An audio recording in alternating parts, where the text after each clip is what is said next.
everyone for joining us this evening on our COVID-19 updates. We appreciate everybody who has been tuning in week by week. Tonight we're going to do something just a little different on a different conversation. Then we're going to come back at the end and give everybody the numbers in terms of where we at here with the COVID-19, where we at with our testing sites, and where we at with the vaccinations, and also updates on where you can go to get vaccinated here in the city of East Orange.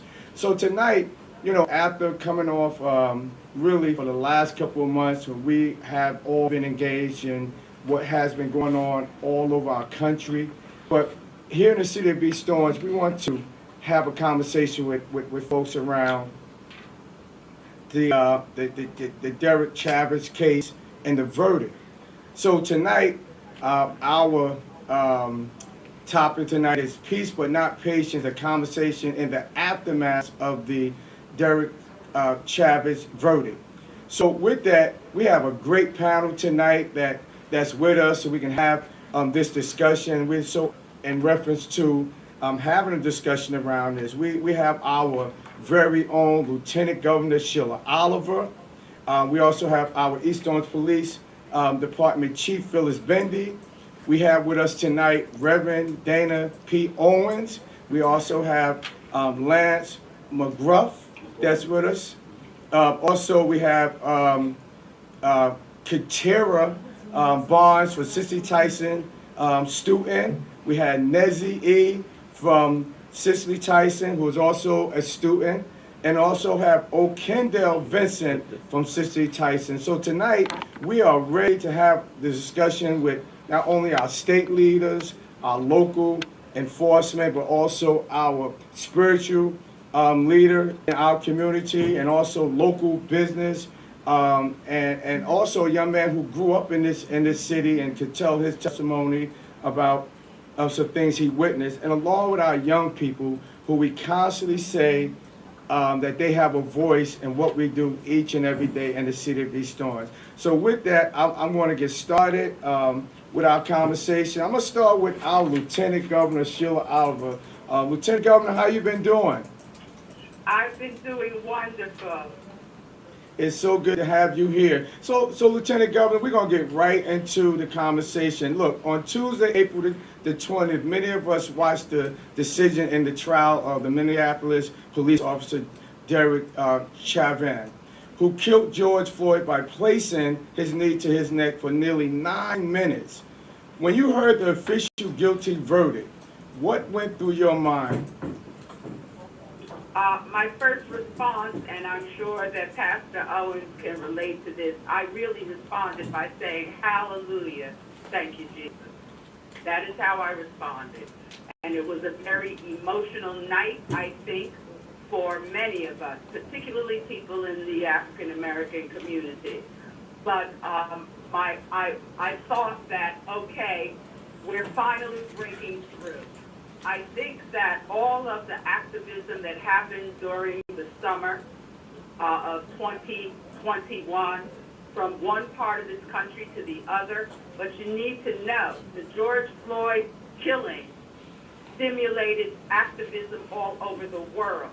There were demonstrations in France, in England, in some of the African continent countries.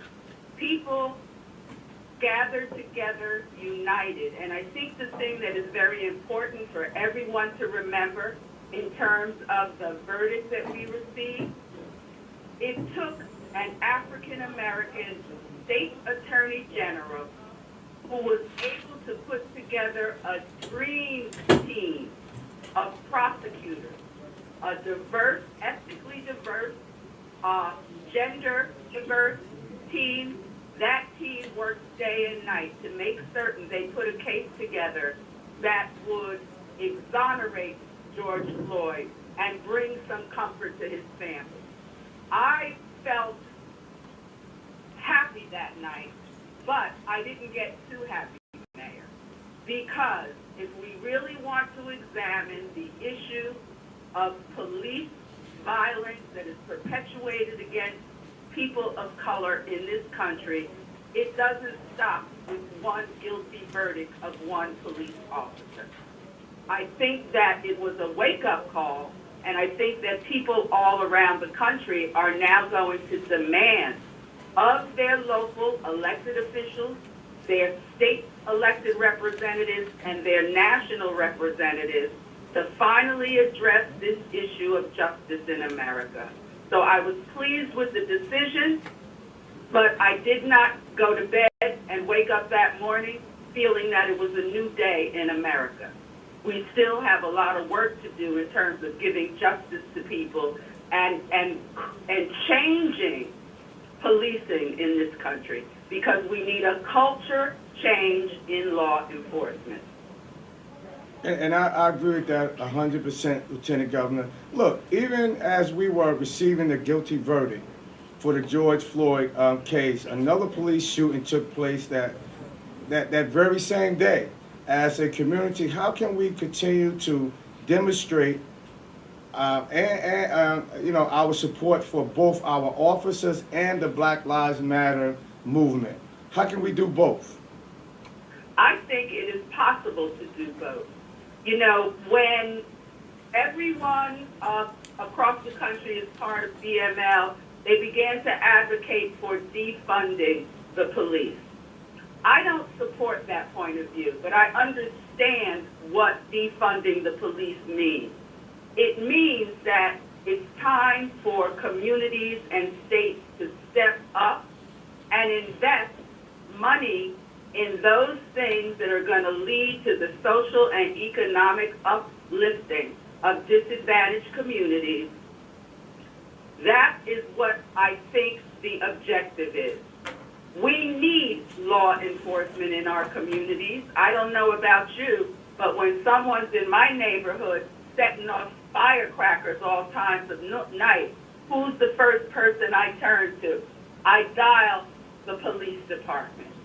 We all need law enforcement in our communities, but we do not need aggressive, over-the-top policing. We don't need disrespect from law enforcement.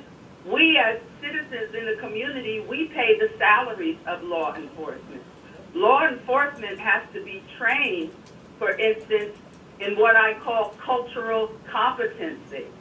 If you are a police officer or a police chief or a police director in a community, let's take, for instance, City of Elizabeth, which is a predominantly Latino community and African American.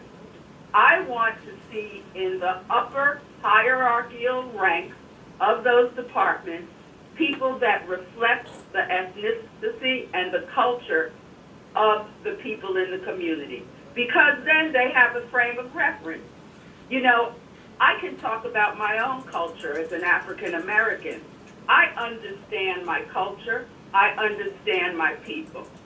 Something that someone that doesn't know my culture or doesn't know my people will interpret certain actions or verbal exchanges as something that is aggressive or assertive. But me listening as a Black woman, I understand the conversation that we're having. Many law enforcement officers that have not been trained in cultural competency, they interpret the wrong messages in movement, in language, in body language. So I think how we can balance out a law enforcement presence in a community and the safety and rights of the people in the community, we first have to let both sides have some positive experience with each other. Yes. Something that I talk about all the time, I say this about our state police force in New Jersey. I recently went to a graduation of the New Jersey State Police. 144 people graduated, men, a couple of women. There were 6 African Americans in that graduating class out of 144. When I listened to the cities and the communities that the graduates came from, majority of them came from central or southern New Jersey. Yes. So just imagine if a young rookie who grew up in Cape May County or who grew up in Gloucester County is assigned to the Newark Barracks of the state police. Right. And now finds himself having to patrol 78 in Newark or patrol 280 coming on in Orange Street. He may, for the first time in his life, have interactions with a person of color. And that is the truth. I think that can be said about many police departments around our state and definitely around the country.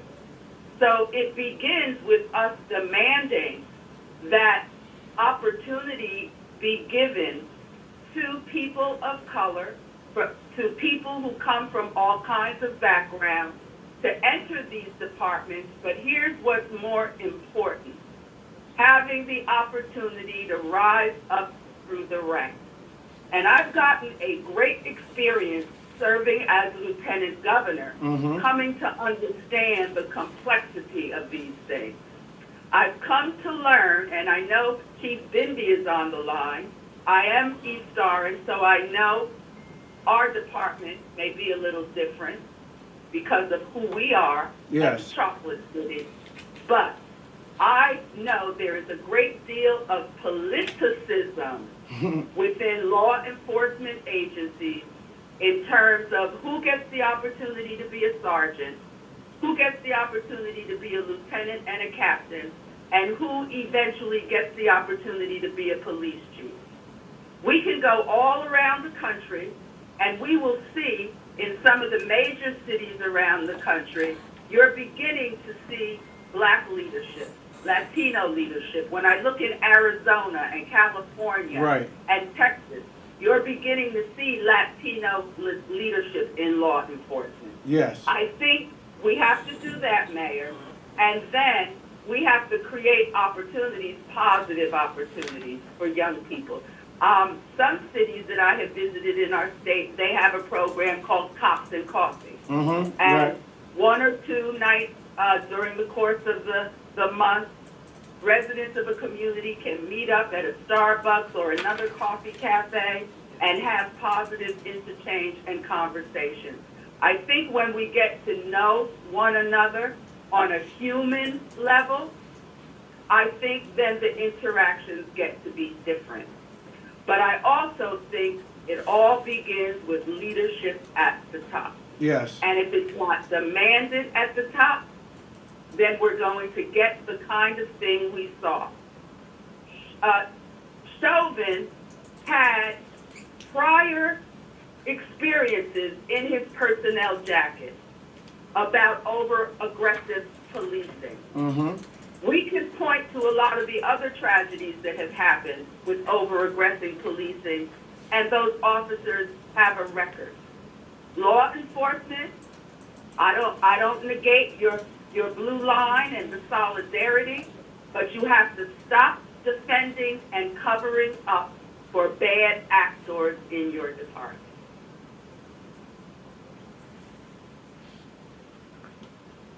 Yes.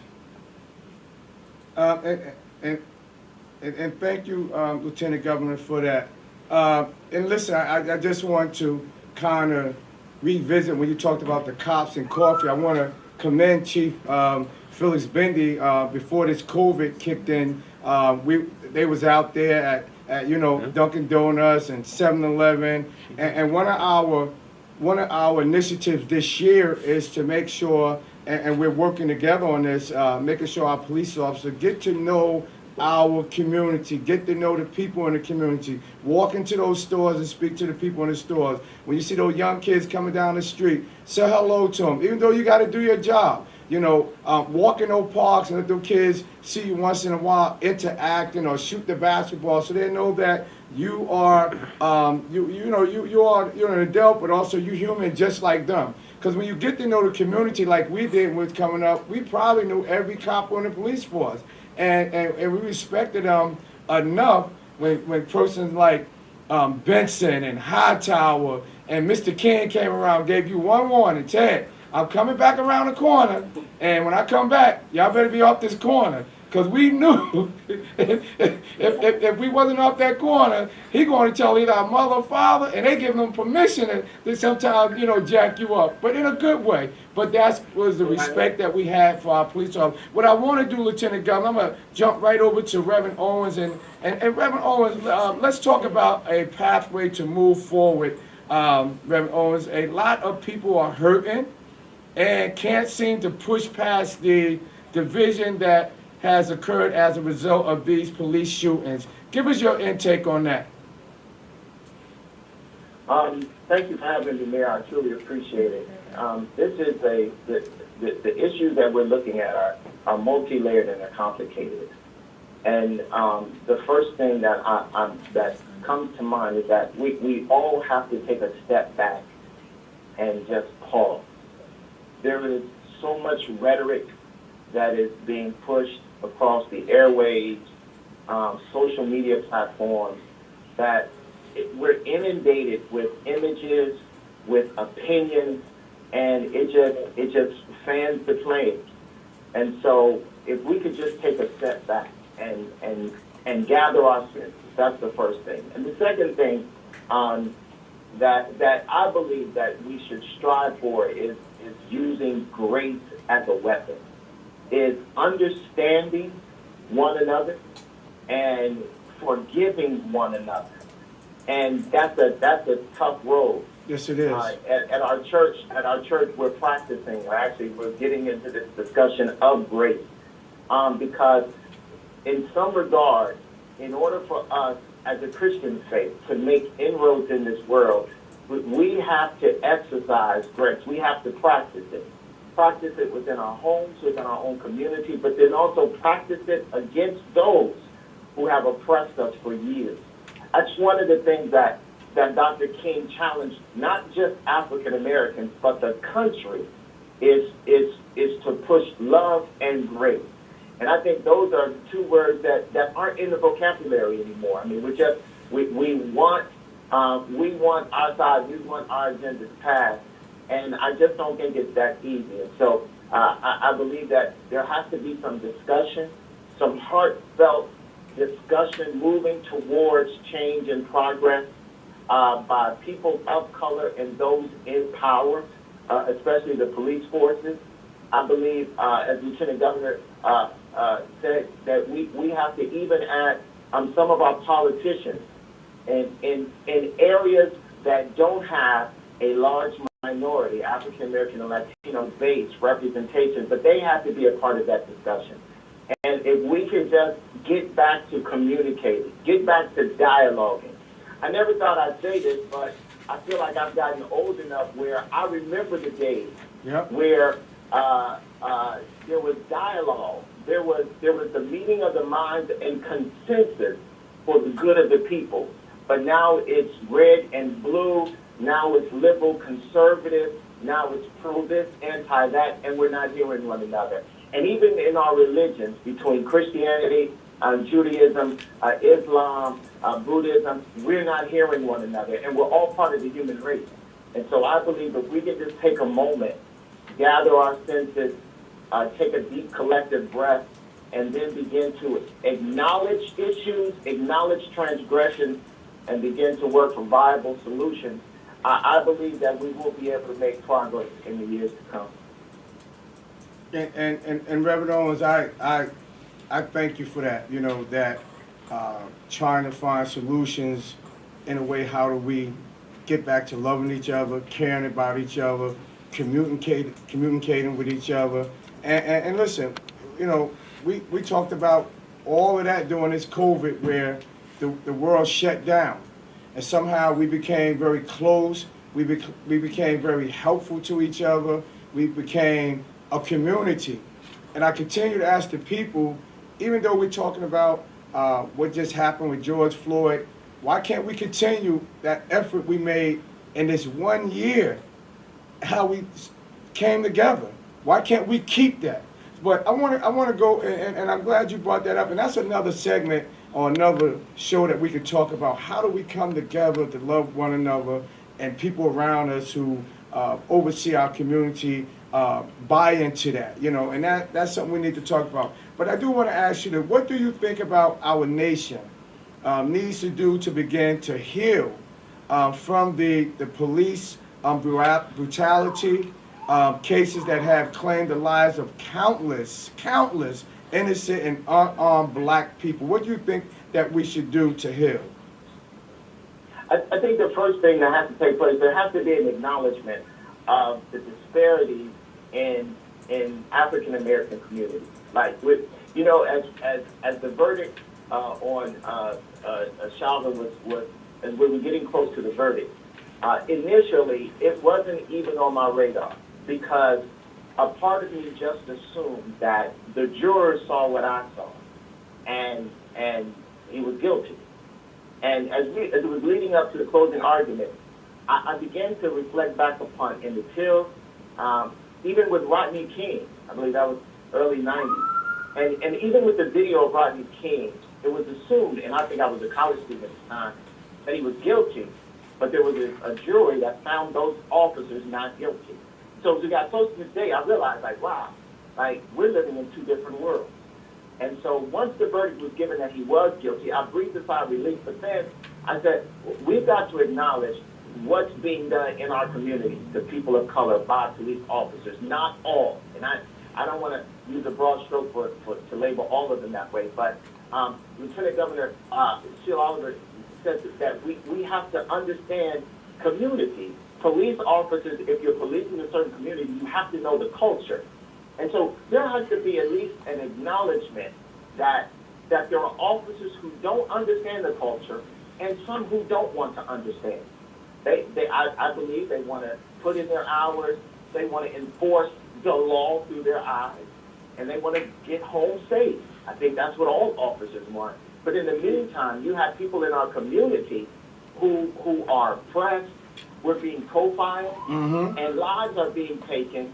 And then it's after the fact that apologies are given. So I just believe that we've got to acknowledge that there is a huge crisis in terms of policing in some of our cities. I just had a conversation. I'm originally from Dayton, Ohio, and I had a conversation with some family members because there was an incident. I went home to stay with my mom. There was an incident that happened in front of the house, and there were 3 cruisers that pulled up, and they were all white officers.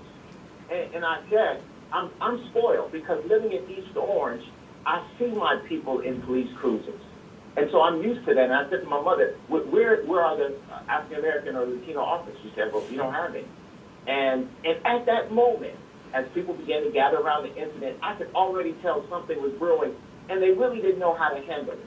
Now, it was diffused, and everybody went back their own way. But I always have that image in my mind because if you're not understanding the community, right, that's how powder kegs can happen and explode. And so you go from an innocent life being taken to now riots and communities being burned and destroyed. And so I just feel like there has to be an acknowledgement from our government, from our police forces throughout the country to say, hey, there's some work that needs to be done. And then I'll say this, in the African American community, we have to hold ourselves accountable. We cannot just get a free pass to do whatever because of the atrocities of the past. We have to hold ourselves accountable. And that's another difficult situation or conversation, but it's one that needs to be had in order for healing to take place in this country. Yeah. Right, and Reverend Owens, and thank you for that, and I agree 100%. And I know you got another meeting to go to. Then I'm going to jump right back to our Lieutenant Governor, to Lance, and to our Chief, and to our young people. So what role do you feel that our spiritual institutions here in the community can play with the healing process and also nurturing our community? How do you think the spiritual institution play a role in that? And also build those bridges across religions, because you know, you and I always work together. We always try to bring our spiritual institutions together. What can you say about that? How do we bridge that gap and build those bridges with our religious institutions and our community? first, Mayor, is understanding that we are all interconnected because we're part of the race, the human race. So we're all interconnected. That's the first thing. The second is clergy. We have to go beyond our houses of worship and speak to those in our community. And in some regards, that means boots on the ground. That means moving outside of the pulpit and connecting with those in our neighborhood. There are those in our neighborhoods that don't go to our churches, but they're still part of our family. And so we have to be out there. I chuckle, Mayor, because you always, there's always publicity about you being on the street. Mayor on the block. Like, you are out there walking, connecting up with folks. Clergy have to do the same. And then there has to be a respect of religion. I'm a Christian by faith. That's what I subscribe to. There are those of the Islamic faith, of the Jewish faith, of Buddhism. I respect religion. And when there is a respect of human life, when there's a respect of religion, not one thing greater, but we respect one another, I think we're able to build bridges. But when we develop this ideology that one is better than the other, and one is superior, I think bridges get destroyed, get burned, and now we find ourselves isolated on islands, trying to do the work that God has called us to do. So if we can go outside of our comfort zones of our churches, meet, greet, talk to people, help meet needs of those who may not look like us, worship like us, again, God gets the glory in all of this. And that's the purpose of us as spiritual leaders, as I believe. So we have work to do, and we can't avoid these issues. Dr. King wrote his letter from a Birmingham jail to the clergy in Birmingham, to those brothers and sisters who refused to get engaged in the fight. And that letter was for them. And so that indictment back then still rings true today, because there are some who just don't want to get their hands dirty. That's no criticism of them, but we've got to understand what the times are saying, that churches have to be involved and work with police forces, work with elected officials to make our community a better place. Right. And I thank you for that, Reverend Owens. You know, I quite often say to those folks who want to see change in the world and want to see change in the community, I quite often say to them that this ain't no sideline game, that you got to get in the game, and you got to be able to come out and voice your opinion. You got to come on out and get involved in our PTAs, PTOs, come to these council meetings. And one thing that really bothers me when I hear people say, I don't look at the news, I don't read the newspaper, or I don't get involved in politics. But you live in America. you live in East Orange. You know, I just never understood why people say those things, and it still bothers me. But I thank you so much for that. I want to just bounce back very quickly to Lieutenant Governor. Then we're going to go right into our young people. We got our chief. We got a dynamite panel tonight. But I just want to ask our Lieutenant Governor, how can New Jersey be a model for community policing? And what are some of the other measures that law enforcement agencies can use to prevent some of these recent police shootings we have been witnesses lately? I think for us in the state of New Jersey, the top law enforcement official is the New Jersey State Attorney General, Kabir Grewal. Something that I think positions him uniquely to lead this effort, and he has been doing it since day one of his appointment. He is a Sikh, and Pastor Owens made reference to tearing down the barriers across religion. He is the first Sikh to serve as a top law enforcement official in the country. Being Sikh, you know them by their turbans that they wear with another turban underneath, generally coming from Southeast Asia countries. As someone who grew up here, he has been subjected to some of the same kinds of discrimination and taunting and feeling not a part of, as many African Americans, Latinos, or now look at what Asian Americans are going through in this country. Kabir began to, one of the first things he did, his first couple of months in office, a report had been done statewide on compiling data on excessive use of force all across the state.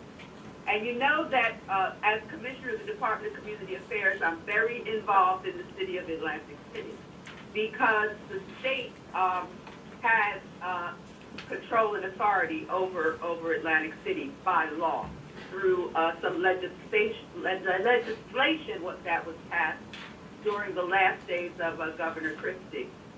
But Atlantic City was cited as the department that used excessive force more than should have been documented, sticking K-9 units on citizens in the community and other kinds of things. So that data exists for every department in the state. So something that our Attorney General has done, he's created a roundtable with police chiefs and police directors all around the state. He has enacted some policies and protocols that all the departments must follow. He has put together a group that is revamping the New Jersey Police Training Commission to retrain, police officers. And we are passing laws that will enable us to create a better justice system. You will remember, Mayor, that for many months, I sought to get a bill passed in the legislature that when there was a police-involved shooting, a special prosecutor had to be appointed by the Attorney General. Right. I had a horrible time trying to get that bill through.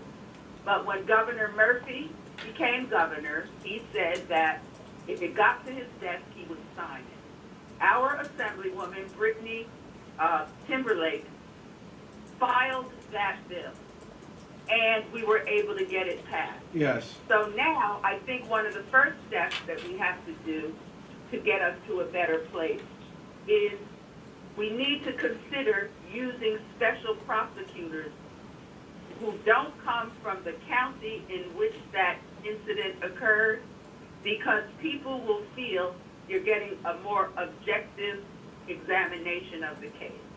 That's what happened in Minnesota with State Attorney General Keith Ellison. It was taken from that county. And you're going to see that happen all around the country, but we've done that in New Jersey. I think that our Attorney General spends a great deal of time as the top law enforcement official on the ground. Just as Pastor Owens said that our pastors and clergy leaders need to be boots on the ground, our AGs and top law enforcement officials need to be boots on the ground. So Kabir is working towards reform within departments. The other thing that he is doing in tandem with Governor Murphy and our legislature is getting these guns off the streets in New Jersey. A lot of things that happen between police and eventual victims in some instances is the type of weaponry that is on our streets in New Jersey. You don't need an AK-15, a semi-automatic type of, with 30 rounds or 50 rounds of ammunition in them. Take them off the streets by law. There are efforts that the federal government enacts a concealed carry law, that you can have a permit for a weapon, but you can conceal it.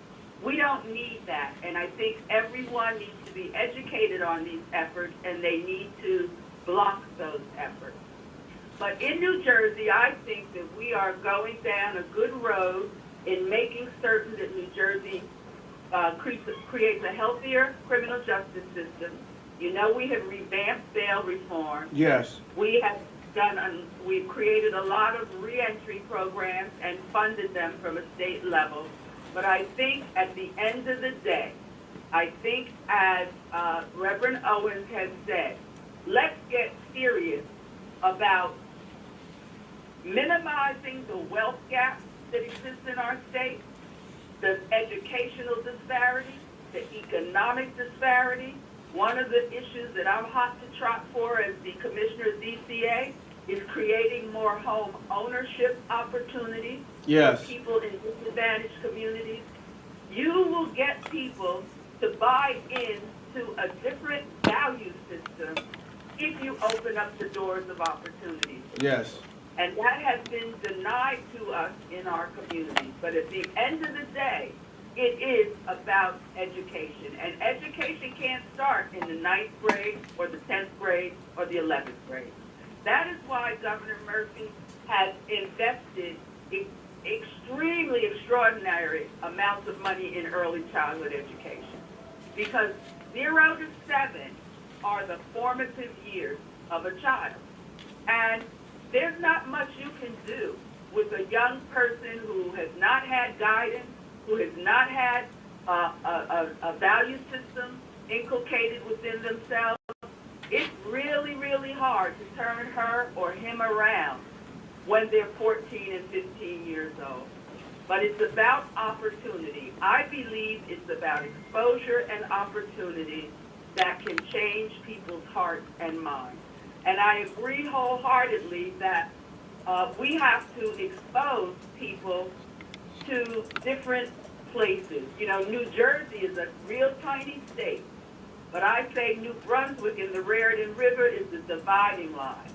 People who live up above New Brunswick know nothing at all about the people who live below, going down to the Delaware or Pennsylvania line. Yes. And that is what makes a unified or comprehensive law enforcement protocol difficult in our state. So we even have to begin, for instance, with our young people, let's take them to other places right within our state. There are places in our state where there are acres and acres and acres and you don't even see a house. Our young people growing up in urban communities never get to experience that. Right. So I feel that to a degree, while everyone is working hard to change this paradigm, there is just so much more work that needs to be done. And civic engagement, as you spoke to, Mayor, it starts with civic engagement. It starts with volunteerism. And these titles that people have and these images that people have of themselves, they need to throw those out to the side. It is about a unified, collective experience. And when you said, why can't we behave as everyone has behaved during COVID, helping their neighbor, making sure everybody was eating and that sort of thing, it needs to be like that 365 days a year without there being COVID. There you go. For me, Mayor, I think an educated mind is what we have to cultivate on both sides. Yes. The side of the BLM movement and the side of law enforcement. Yes, yes. You know, I always say that it's funny how emergency occurs and we come together, but when there's not an emergency, we go back to our normal way of doing things. So Lieutenant Governor and Reverend Owens and Chief Bendy and Lance, look, we got our young people on, right? And we want to hear from Lance, we want to hear from our chief, but I just want to bring our young people on for a few minutes so you can hear from them and they can get an opportunity to ask the Lieutenant Governor just a few questions. Then we're going to go to the chief and Lance so they can get a spill. So tonight we have our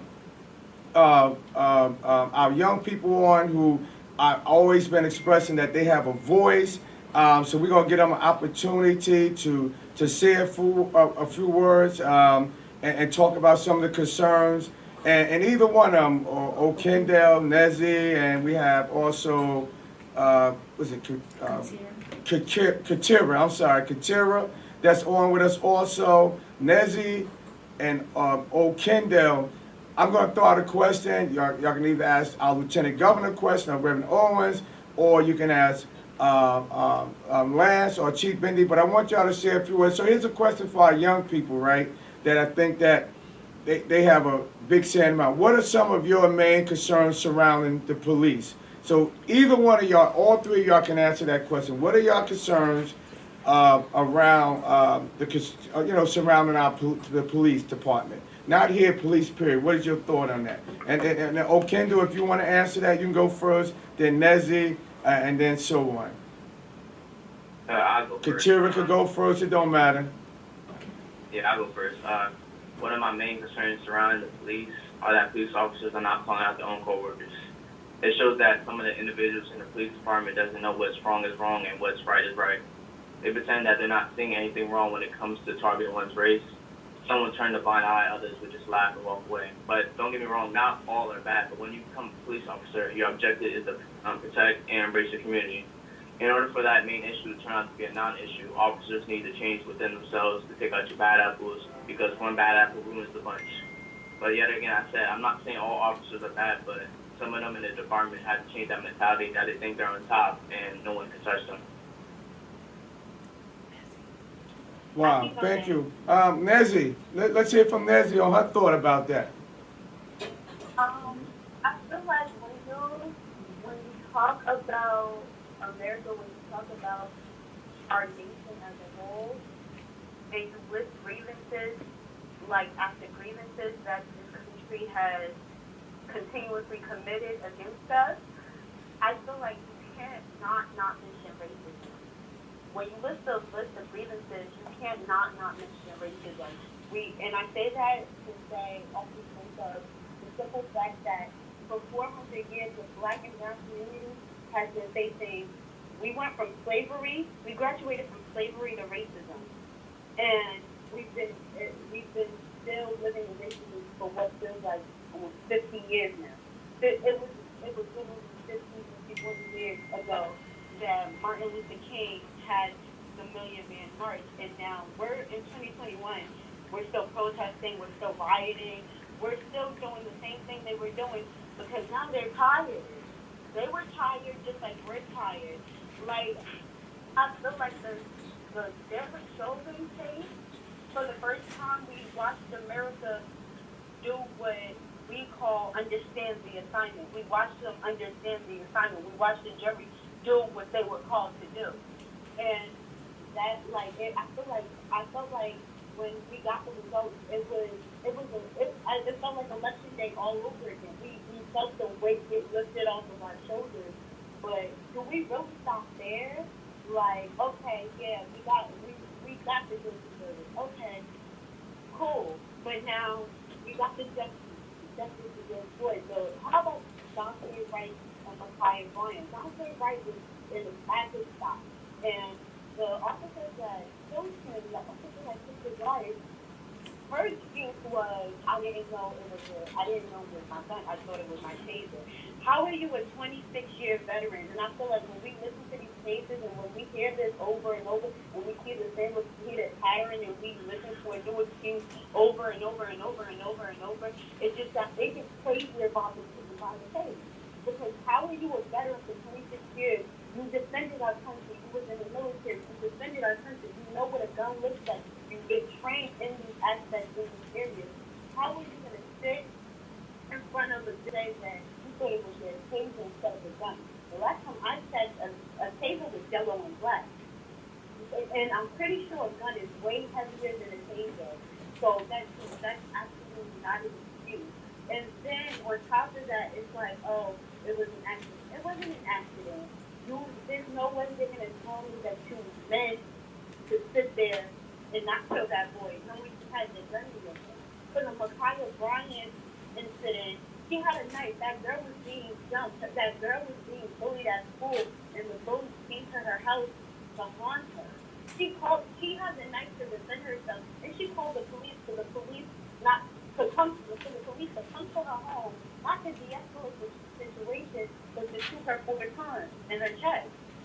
Like, I feel like when we look at cases, like, even though it might not affect us directly in our community, because the people in our community are predominantly Black, when we look at cases like this, we have to make it make sense. Even when the media produces it and it doesn't make sense. We have to make it make sense. We have to use our God-given common sense, because at the end of the day, if we don't, they're gonna like society. I found that society has a tendency of sweeping things under the rug. When they feel like no one is paying attention, they're gonna keep sweeping it under the rug. They're gonna keep sweeping and keep sweeping.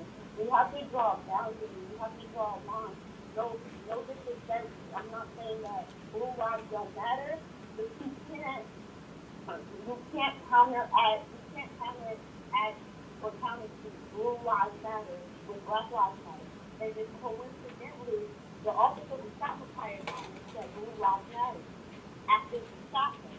So it's like you can't. I feel like the expression of blue lives matter is a counter to Black lives matter. Like, because it's like, okay, yes, your life matters, but our lives matter too.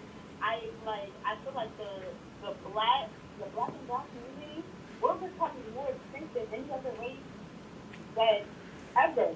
And we're becoming extinct at the hands of police. We're becoming extinct because we're constantly being killed. And if they're not killing us, we're killing each other.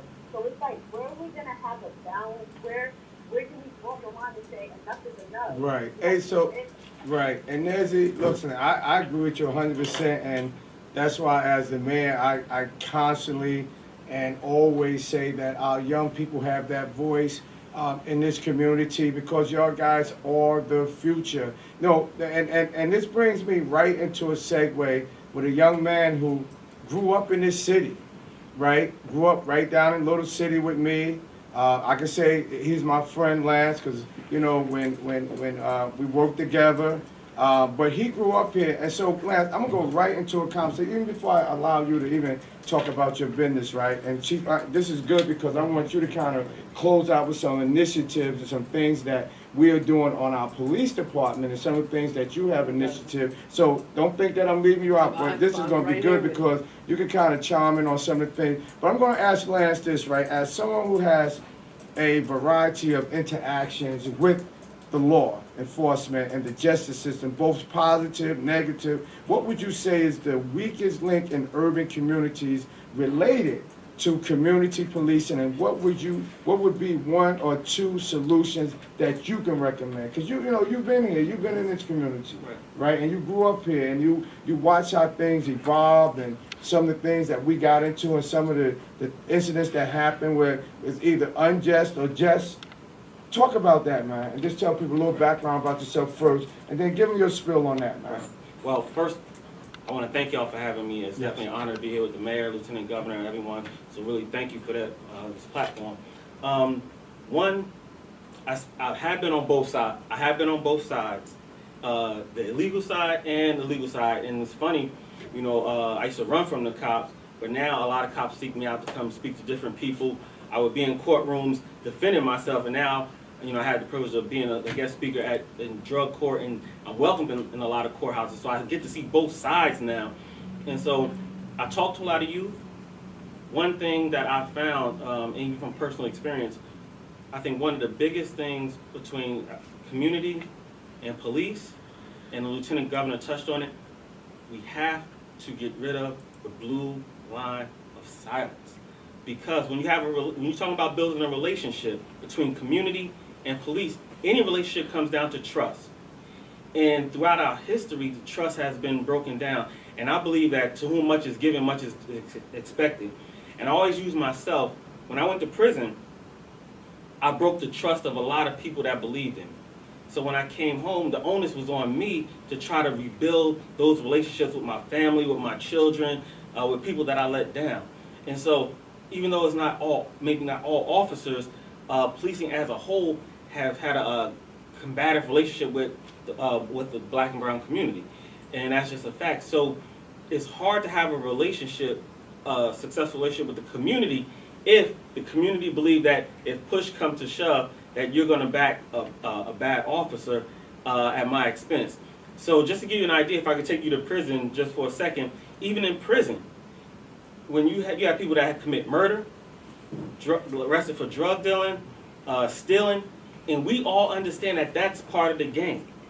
But even when another criminal comes down and they commit rape, molestation, which they have to go to their own prison, or they hit a woman, even a criminal that commit those other heinous crimes will turn on a fellow criminal because we feel like that's not part of the game. So that person's life is in jeopardy. So even criminals could do that against their own fellow criminals.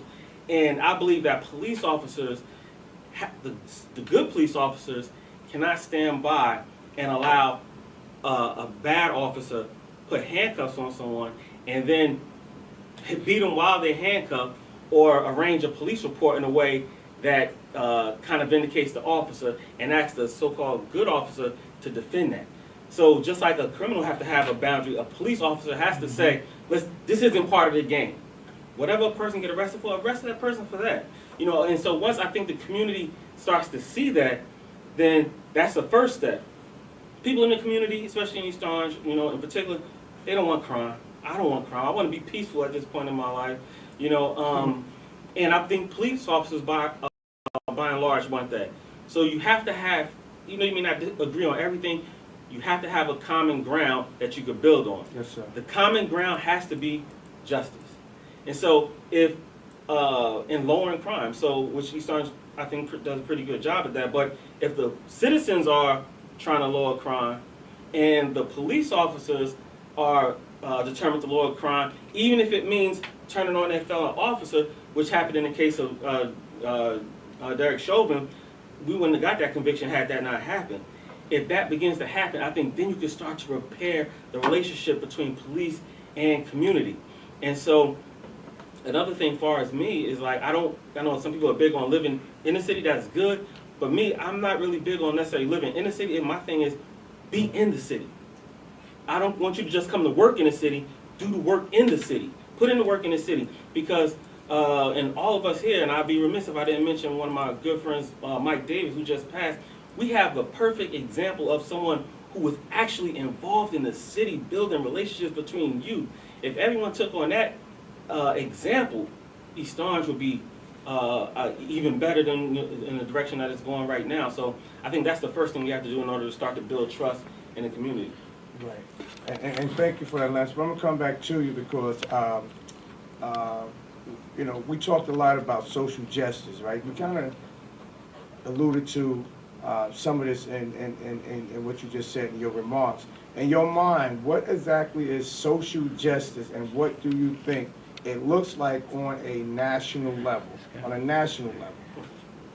So, on a national level, social justice is everyone having equal justice, like the law being applied equally to everyone, whether they're black, white, an officer, a non-officer, because the law should apply to anyone, everyone. No one's above the law. And so a person shouldn't feel as though their life is in danger when they get pulled over by a police officer because of my skin color. And so, or if I go to court, I'm going to get a longer prison sentence because of my skin color. The law should just be applied equally. The law are on the book. It's just that they're not being applied properly or equally, I should say, to us. And so I think if the laws are being applied equally to us, then we can have justice nationally. And so it's just a matter of really want to and seeing people as people and not just color, or discriminating because of their color. I love that. What do you think about the verdict? Well, I felt relief. Okay. I felt relief. I can't say I felt justice, but I did feel relief because I was braced. I was prepared for a guilty verdict, and I was wondering what was going to happen if that happened. And so the fact that it was I'm saying a not guilty verdict, and the fact that it was a guilty verdict, I did feel relief. I think that's the first time it happened with a police officer, you know, getting convicted like that. But the first time for us is always rough. The first black president is rough. Jackie Robinson is rough. The first one is rough. What I believe we will have more justice if that starts to be a pattern. You know, then I can start to feel like justice is coming our way. That was a breakthrough, you know. But I'm really glad that we did get a conviction, and people around the world saw it. But look at everything that had to take place in order for that to happen. Yes. The officers had to be involved. They had, like Lieutenant Governor said, we had to have a dream prosecution team.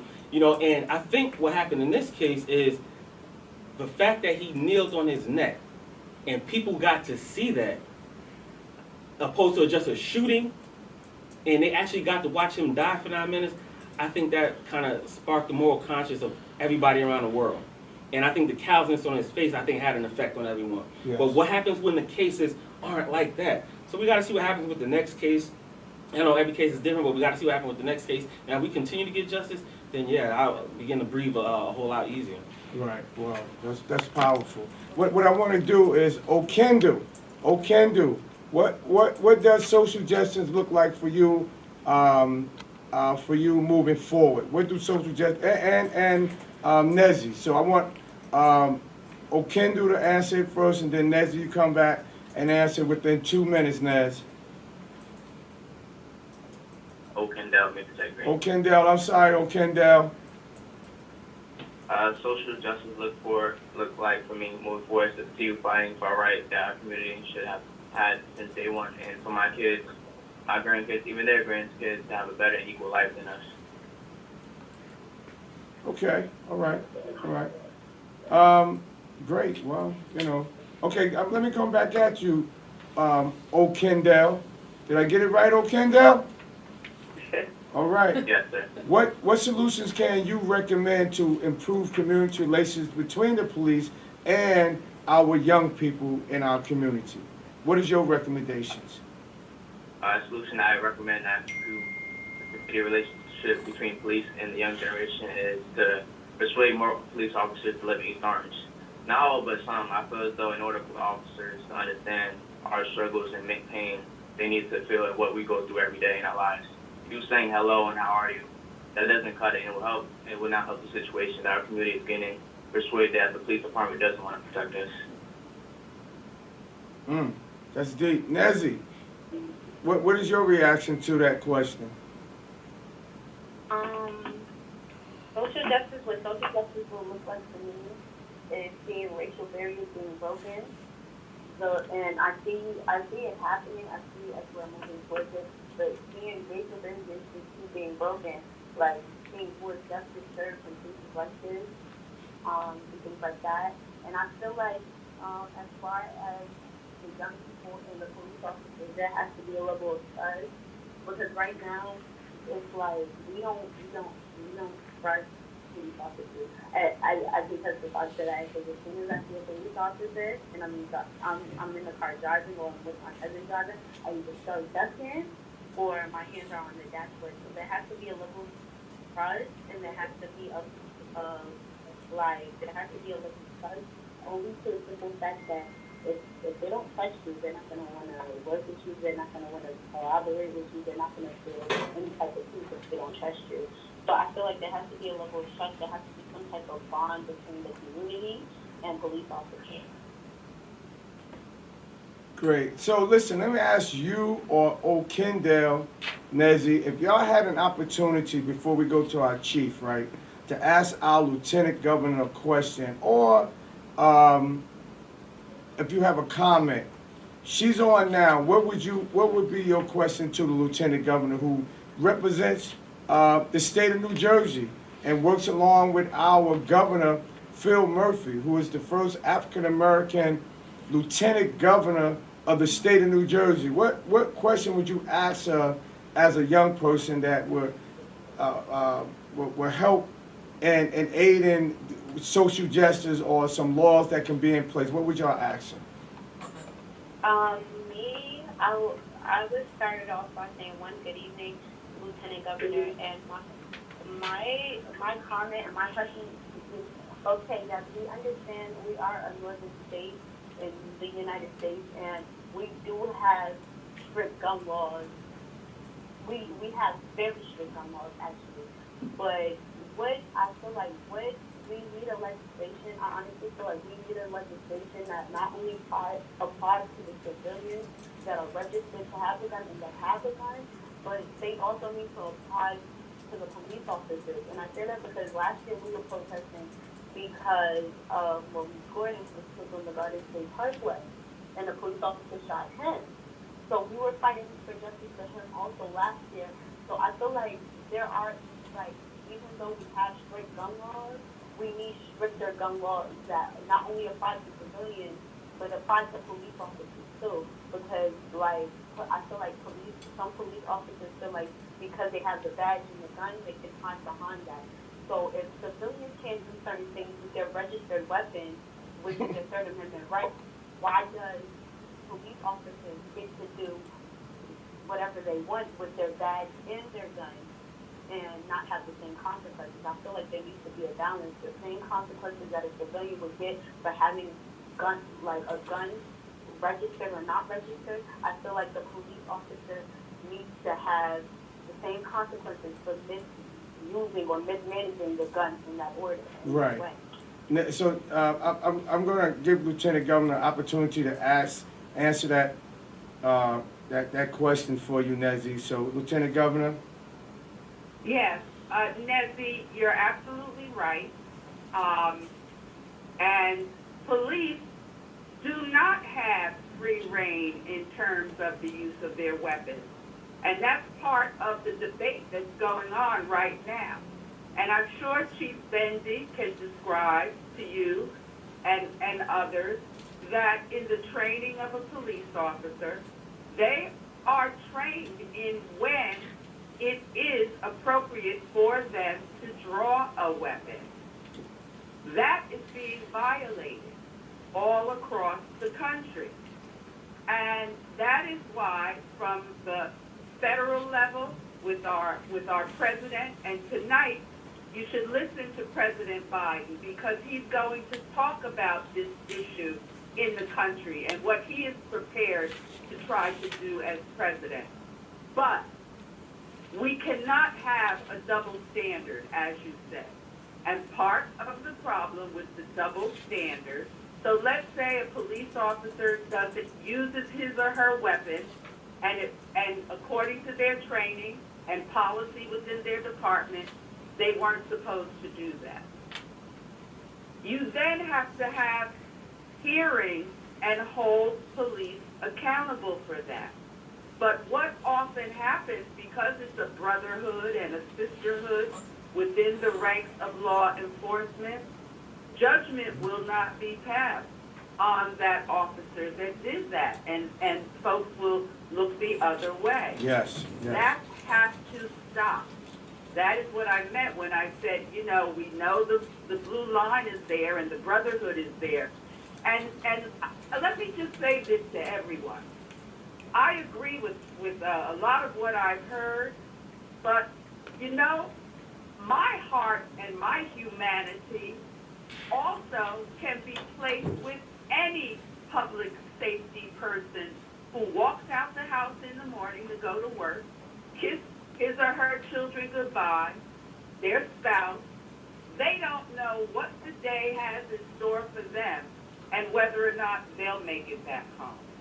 So in this discussion, let's not forget that there are good law enforcement people. They are black, they are white, they are Latino, they are Asian American, and they have had horrible atrocities placed upon them as well.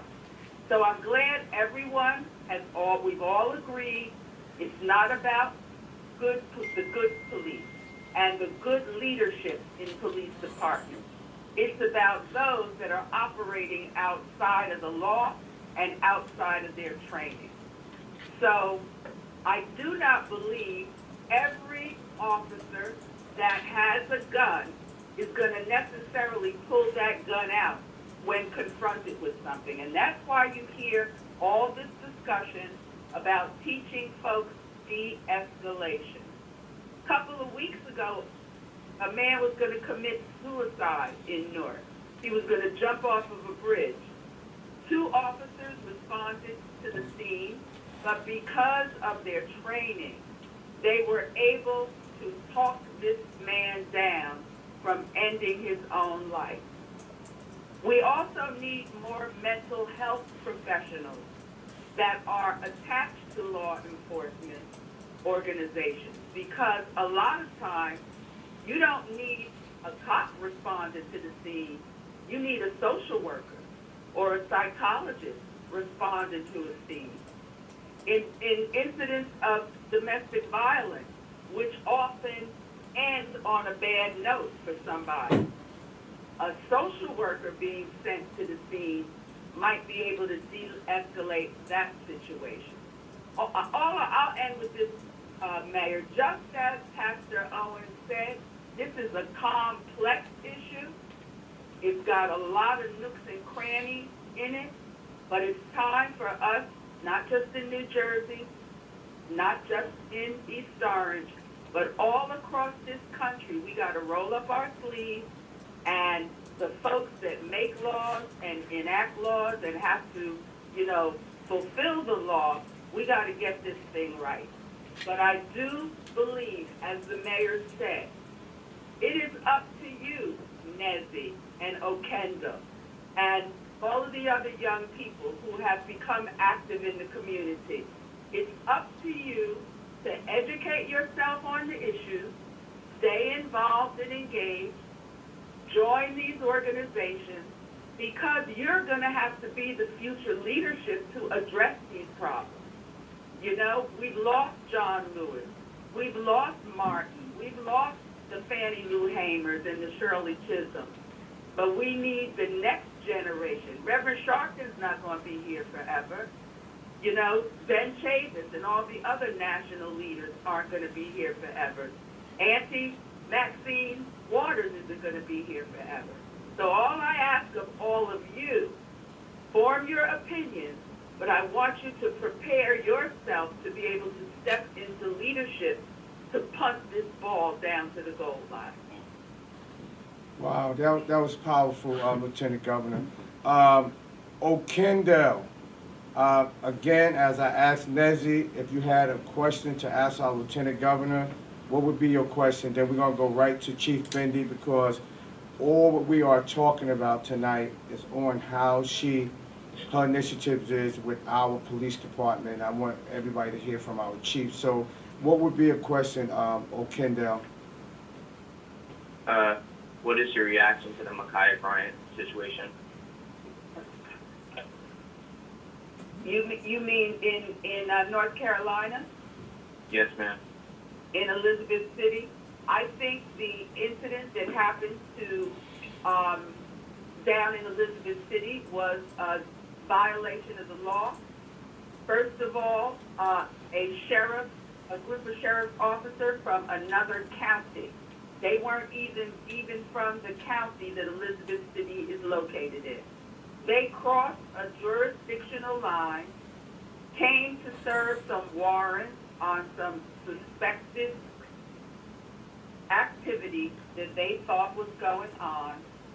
They violated every statute and law to be found. They aggressively approached Mr. Brown, and it was wrong, wrong, wrong. Isn't it interesting that within 24 hours, 3 of them resigned, another one of them retired, and then the others are facing departmental charges? Isn't it interesting that the state attorney general ruled today that the videotape cannot be released? That is a tragedy that happened in that small town of Elizabeth City. And I hope that all of our national and local leaders and our activists stay vigilant on that case in Elizabeth City, just like we all stayed vigilant with George Floyd, because someone needs to pay for what happened to that man. And let me just say this. Sometimes when these things happen, the first thing they will jump to is defense. This guy had a prior conviction for ABC. This person had a history of 25 arrests. And they're going to try to do that to Mr. Brown down in Elizabeth City. But let me tell you something. I don't care how many things you have on a record. Police do not have the right to shoot you in the back of your head. They don't have the right to do that. So that's my sentiment on the case down in Elizabeth City. Thank you so much, Lieutenant Governor. We're going to jump right over very quickly to our chief. Chief, you heard a lot tonight. You heard from our Lieutenant Governor, our our guest Lance, you heard from Reverend Owens, you heard from our young people. And we just want to get a feel on, what our police department is doing, what some initiatives. But let's talk about preventions, right? What is East Orange Police Department doing to ensure that their trust is established between officers and the community, especially our young people in the community? Okay. Yes, excellent conversation throughout this whole night. I thank you, Mayor, for having me here again, Lieutenant Governor, and all who are involved here. Communication, dialogue is key. Reverend Dana Owens said that, and it truly is. It builds trust, okay, in everything in life. Here in the East Orange Police Department, and along with the mayor, because he definitely calls us on this all day and ensures we are doing all we can with our community, and more so over the youth in our community, okay? We have a robust community relations department. We have implemented community wellness surveys, and we thank you. I just want to take this opportunity before I miss it to thank our community for embracing this police department just as we embrace you, and we look forward to building everything further. Our Explorers program, our PAL program, which encompasses all sports, Junior Police Academy, our mentoring programs, our Coffee with a Cop, like the mayor mentioned. We were up and running with that, of course, until COVID hit, but we will be right back on it. We were out at Rita's several times having ice with our youth. Education, we work closely with our schools. We have SROs in our schools. We have a lieutenant commander there running our schools. Okay, it's key. Just to mention, because it is a proud moment, out of our high schools, I know one of the questions was having the officers be in the community or from the community. We have a robust recruitment team together, and with that, came out of that, from the high school, at least 3 to 5 police officers in the academy right now came out of our high school. Also, firefighters are now coming on and coming in this community. So you are right, whom better to serve our community and know about our community.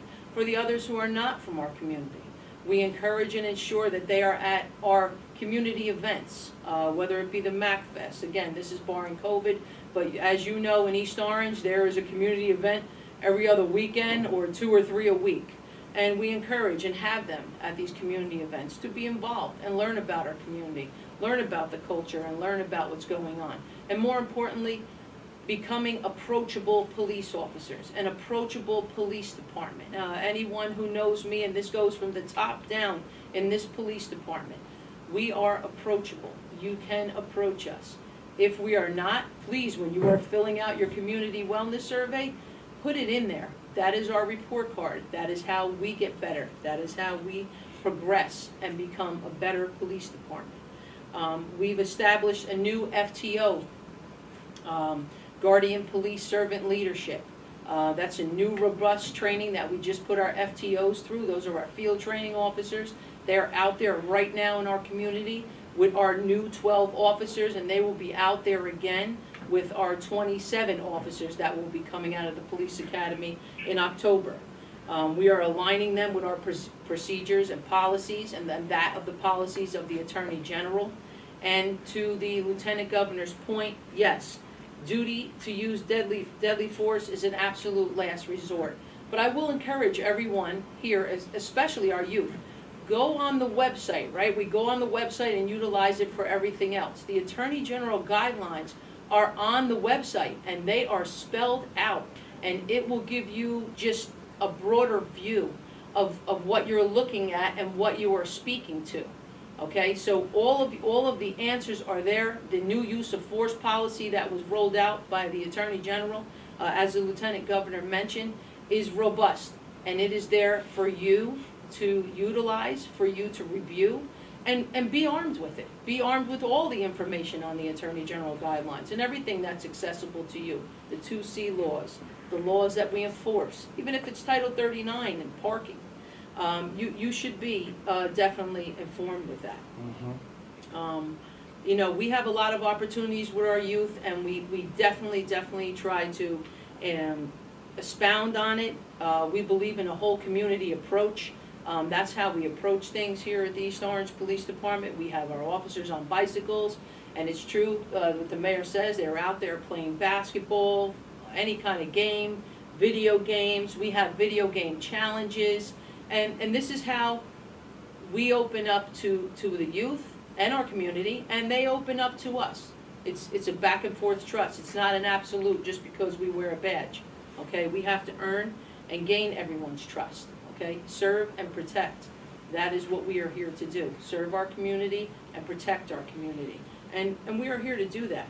Significantly, I'd like to mention, okay, because this is important. We hear of everything going on in the world, Mayor, and this is, you know, what you hold us to firmly, our youth. And we're proud that of our proactive efforts, some of which I just mentioned, most of which are on our website. Also, our community wellness survey is on our website. Our juvenile arrests are down, okay? And you may say, how do you achieve that? Sure, other factors contribute to that, right, Mayor? We had COVID last year, we had a lockdown, but this is over 5-6 years now we're talking about, right?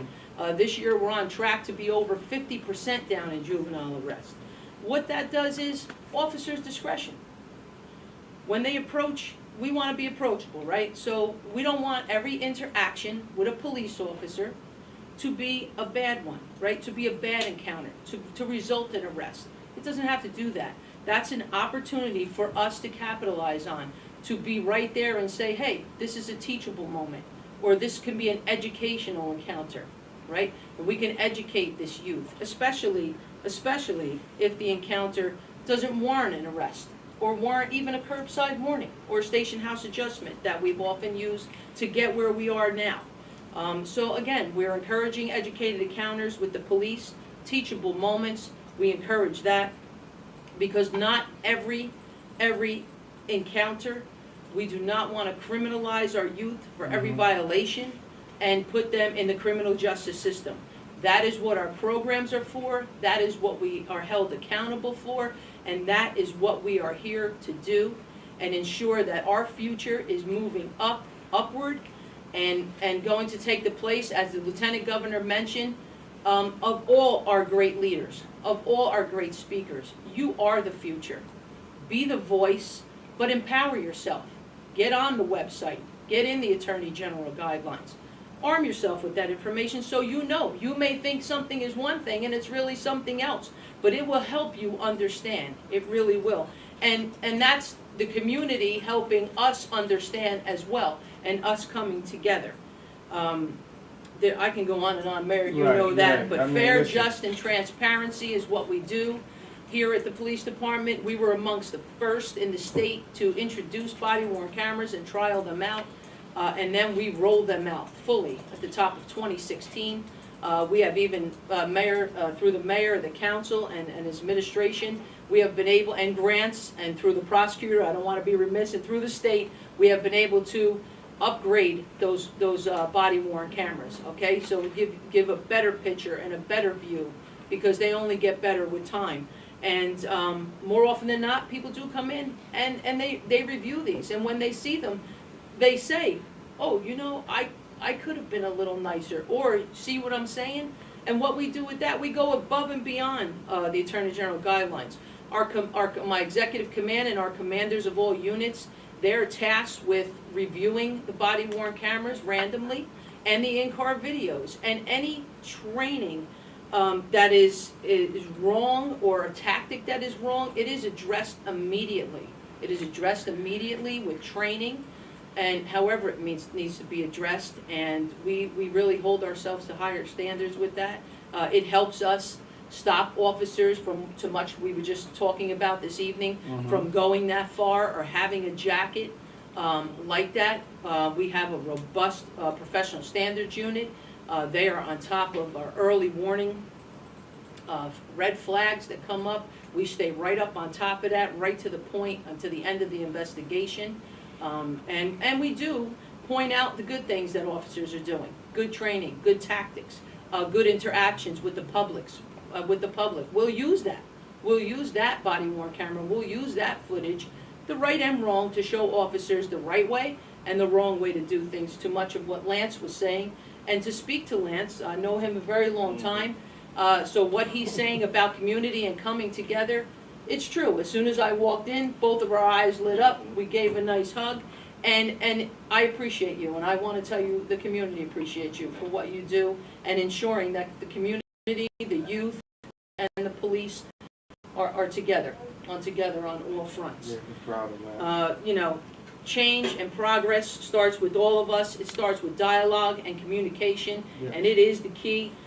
We are here as the police department, my executive command, and the entire police department, and we welcome and appreciate everyone's feedback, honest feedback, that is, because that is our report card. That's how we measure ourselves.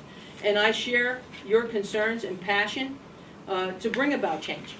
And that myself and my department will do everything we can to help us get better as a community, continue to stay cohesive, and move forward and become even stronger on the strengths we already have. Thank you so much, Thank you, Chief. Mayor. Listen, you know, this has been a great conversation tonight, and I'm so appreciative to our Lieutenant Governor for taking time out of her schedule. My good friend Lance, thank you so much, man. And I know that we definitely want to bring you back on because we got more to talk about. To Chief Bendy, to our young people, you know, I always say they are the future leaders of America. Nezzy and old Kendall, we thank y'all very much for hanging out with us tonight and just coming on and taking time out of your schedule to have an opportunity to express yourself and also get an opportunity to speak to our Lieutenant Governor, who always, and it's from East Orange, live in East Orange, that's always here for us. What I want to do is we're going to close out, and I just want the panel, if they had to give our young people any suggestion or leave them with hope regarding around this injustice and these different situations with these killings of African American and brown people. I want y'all to leave them with something positive tonight before we close out. And what I want to do, I'm going to ask the Lieutenant Governor to close out, to be last, and then I'm going to close out. So I'm going to go over to Lance first. If you had to give our young people any advice to give them hope and aspiration and just small advice from your experience, please do so. Thank you. The biggest thing I can give advice, I can give you some hope, but I found that the biggest example that benefits our youth is seeing other examples. Just really quickly, when I went to Little City, the first time I saw success were the drug dealers, and I gravitated toward that. And so now I think it's important to find other people that are successful, living a positive lifestyle. I think we have the responsibility to provide more of those examples, because just like if we have children, you can tell them to do something, but they're going to do what they see you do. And so as far as the youth, I think you have to find some positive examples. I think we have to do a better example of showing you that there are other ways besides just the streets, because people or kids will see your example and they believe, once they see that somebody that looks like them, they came from where they came from, and they're achieving certain things, they'll begin to make better decisions. You know, people come to me all the time and they, not just rapping, because I don't rap, but, you know, but in business. And they say how much I inspire them.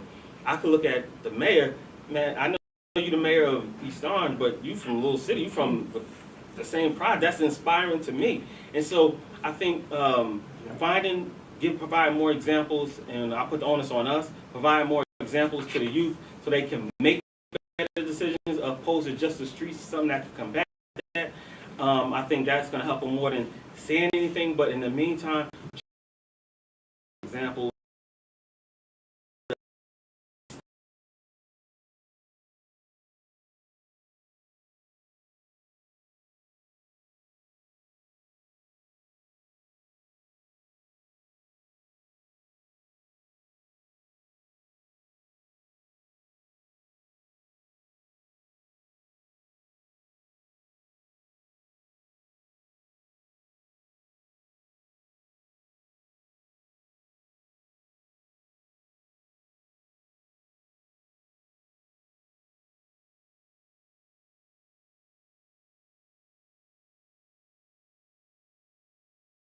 amazing conversation, positive examples to you, Lance, to your point. And please be mindful that we are driven by our community's concerns to help everyone feel safe and trust us. So please, come in. You can see me. I am accessible. My door is open. You could set up a team, a group, whatever you'd like to do. But we would like to hear from you that what we can do better to create more transparency, to enhance the trust with our youth community. So please come in and let's talk. Let's talk. Thank you, Chief, and you do mean that. So before we bring our Lieutenant Governor on to close out with her remarks, to Nezzy and Okendel, do y'all have anything to say? Because I do not want to leave tonight without allowing you both to say a few words before we close out. So I'm going to give each of y'all a minute to close out with some remarks. We're going to start with Nezzy.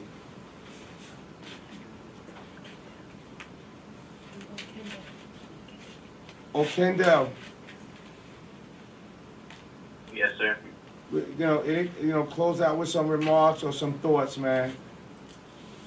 I'm very thankful for the advice that you individuals really gave me, and I'll embrace it in the future. Thank you so much. Nezzy's not on? Okay, so with that, Lieutenant Governor, it's your floor. Well, I certainly agree and embrace everything that Lance and Chief Bendy have expressed.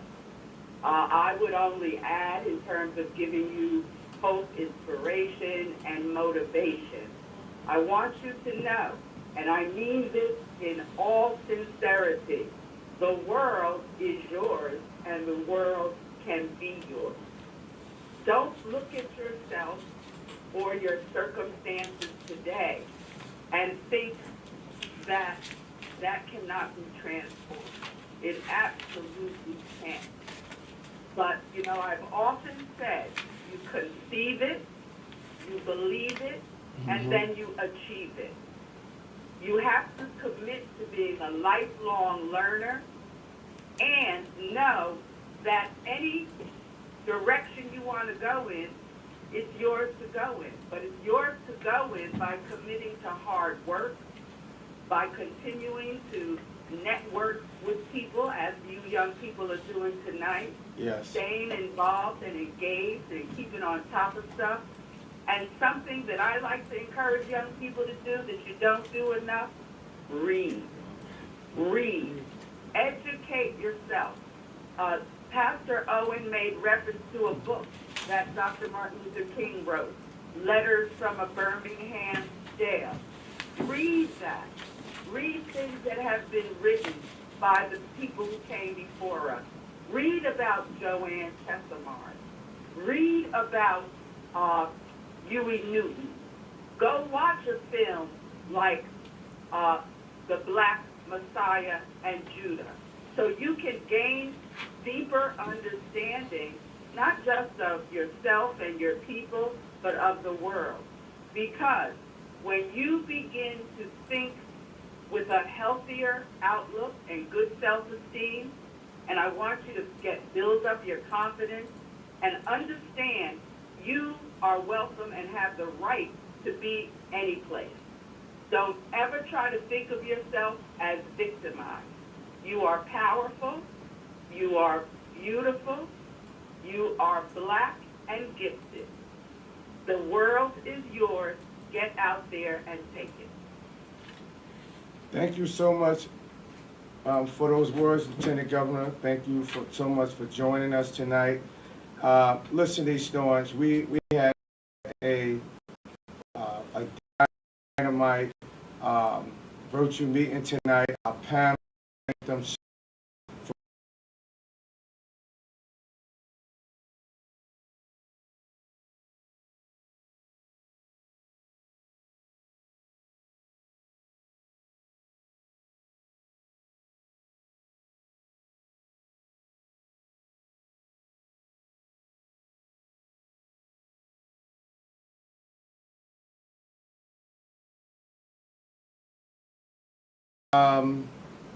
thing to say, an update. Friday, And Tuesday at East Orange Campus High School, we have our pop-up mobile vaccination. Please look on our website. Please call the health department if you're interested in taking the vaccination. We have all the information posted tonight before we leave off on FaceTime. We thank all of you for joining us week after week after week. We have been doing this virtual meeting now for a year and a month, right? And we've been hanging in there. We've been doing the right thing. We've been wearing those masks. We've been practicing.